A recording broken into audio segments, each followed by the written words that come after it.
This is Thomas the Tank Engine reading the creepypasta story Thomas and the Children. Ever hear of Thomas the Tank Engine?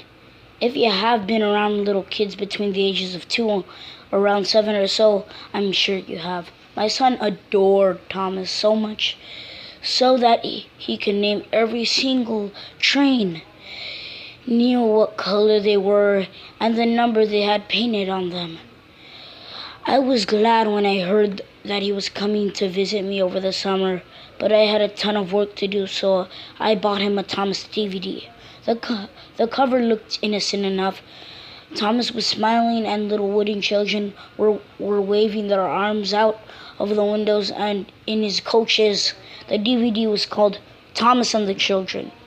He was so excited to see the DVD that right off the bat he pleaded with me to pop it in the DVD player. I went to work while he watched it. After a few hours he came into my office looking as pale as a sheet. "Daddy," he said, and his voice seemed weak. Are you okay?" I said. I touched his head and noticed that his temperature had gone up. "Why did Thomas kill the children?" My heart sank like a stone, but I soon brushed it off. "I'm sure Thomas didn't kill the children," I reassured him. "Now you need your rest and some medicine." I gently pushed him toward his room. "Come on now." After putting him to bed, I got curious as to what he had seen. I popped in the DVD and began to watch the episode play. There was no main menu like the DVDs. It just went straight to the episode. It seemed normal enough. Thomas was told to take a group of children to the seaside by the instructions of Sir Topham Hatt. I noticed something odd, though there was no narrator in this episode. The episode then showed Thomas picking up the little wooden children and showed every single one of them climb on board. Then there was a scene with him zooming down the rails like he always did, and the children were cheering. But then there was trouble, as they say in the show. Bertie the bus was stuck on the railroad tracks. This is when the episode got strange. Bertie stared at Thomas in fear, but the little blue wooden train just smiled and sped up. What was even more disheartening is that he started laughing. The children were crying and little tears could be seen painted on their faces. Thomas crashed into Bertie, causing pieces of both of them to go flying everywhere.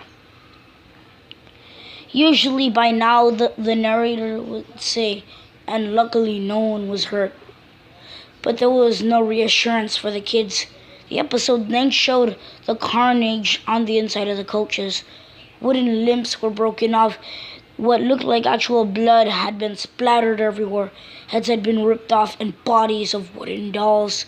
And worse yet, the children had tears upon their faces. Everything went to static. After that, I felt myself boiling over with anger. What sicko would create something that messed up for little kids? Then I paused the static. Messages started to appear on the screen. Disturbing messages like kill, obey, multiply, and die. I watched the static for over an hour and noticed at least 30 different messages. I threw the accursed thing in the trash after breaking it in half. I would not expose my child to any more of that trash. Before going to bed myself, I checked him. He was happily asleep and snoring, clutching his teddy. I had nightmares from this. One where the children came into my room, but they were lifelike and as tall as a normal person. Their twisted forms grabbed my limbs and pulled me apart. When I heard that blasted train laughing, now I had woken up, covered in blood, knife in my hands, and I'm afraid to check my son's room. Well, that's it for today. See ya.